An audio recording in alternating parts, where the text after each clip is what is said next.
Creation तो हुई है, अब इसका क्रिएटर है या नहीं है इसके ऊपर वो आके बात करते हैं। अब ये जो फाइन ट्यूनिंग्स हैं इनको समझने के लिए इतने दिमाग की जरूरत है, इतने ब्रेन्स की जरूरत है, डीएनए के स्ट्रक्चर को समझने के लिए, इस हार्मोनी को समझने के लिए, बनाने के लिए नहीं सरकार, इतने ब्रेन्स लग जाएं। आज तक हम डिस्कवरीज ही कर रहे हैं। ये जितने हम चीजें दरियाफ्त करते हैं ना वो हम कानून कुदरत दरियाफ्त करते हैं। यानी अगर हमने ये चीज एक्सप्लोर कर ली है कि सूरज मशरिक से निकलता है मगरिब में गुरूब होता है विद रिस्पेक्ट टू जमीन, वैसे तो गुरूब होता ही नहीं है ना, निकलता है, तो ये एक फिजिकल फिनोमिना है जो हमने डिस्कवर किया है। इस फिनोमिना ने सूरज को पैदा नहीं किया, ये क्रिएटर ऑफ सन तो नहीं है, ये अगर आपको पता चल गया। अंडे में से चूजा निकलता है और चूजा इतने अरसे के लिए अंडे को आप गरमाइश में रखते हैं 22 दिन के लिए मुर्गी के नीचे या किसी मशीन में, तो इस इंफॉर्मेशन ने चूजे को पैदा नहीं किया, बल्कि ये चूजे के पैदा होने के बारे में इंफॉर्मेशन है।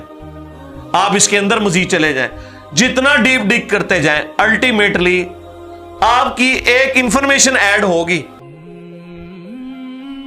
यह नहीं होगा कि आपको यह पता चल जाए कि इसने पैदा किया, वो तो मुर्गी को खुद नहीं पता जो पैदा करने वाली है, क्रोकोडाइल को, एलिफेंट को ये पता ही नहीं मेरे अंदर क्या क्या क्वालिटीज हैं, जिसको ये पता ही नहीं मेरे अंदर क्या क्वालिटीज है, इंसान को नहीं पता अभी तक मेरे अंदर क्या क्वालिटीज है, ये तो भी साइंस थोड़ा बहुत आपको एक्सप्लोर कर रही है। तो क्रिएटर तो हम इन क्वालिटीज के है ही नहीं है। और फिर पीछे एक ब्रेन इस एतबार से है कि वो एक ऑर्गेनाइज तरीके से, और ये भी चीज डेफिनेटली फिजिबिलिटी के तहत आप समझे मैथमेटिक्स में एस्टेब्लिश हो चुकी है कि ये पूरे एक ऑर्गेनाइज तरीके से जो चीज चल रही होती है उसके पीछे एक ब्रेन जरूर होता है। ब्रेन के बगैर ये कोई डिजाइन कर नहीं सकता।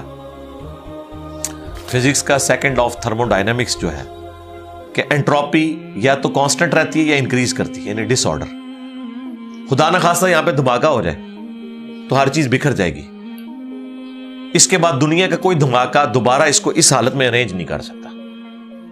इसको कहते हैं एंट्रोपी, कि कहीं पे बिगाड़ आता है तो वो बढ़ता है। ये हो सकता है कि मजीद आप लोग लाएं तो ये बिगाड़ और बढ़ता जाए, या जितना है उतना ही रहे, वापस ऑर्गेनाइज नहीं हो सकता जब तक के दोबारा से इंटरवीन करके आप ये करना। जिस तरह वो जियारत में उन्होंने मोहम्मद अली जिन्ना के वो सारे वो म्यूजियम तबाह कर दिया था दहशतगर्दों ने, तो दोबारा से उन्होंने बनाया, तो खुद ब खुद तो नहीं बना।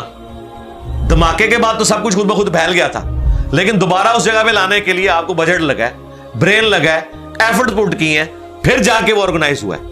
तो इसका मतलब है ऑर्डर बनाने के लिए ब्रेन चाहिए होता है, डिसऑर्डर के लिए कोई मसला नहीं, और डिसऑर्डर के बाद दोबारा ऑर्डर बन जाए इसके लिए ब्रेन चाहिए। सरकार ये कौन सा डिसऑर्डर है, ये कौन सा बिग बैंग है? छोटा सा धमाका ऑर्गेनाइज नहीं करता, चीज को बिगाड़ता है, और इतना बड़ा धमाका, इतना बड़ा ऑर्डर ले आया कि प्लेनेट अर्थ के ऊपर 2 मिलियन से ज्यादा स्पीशीज हैं।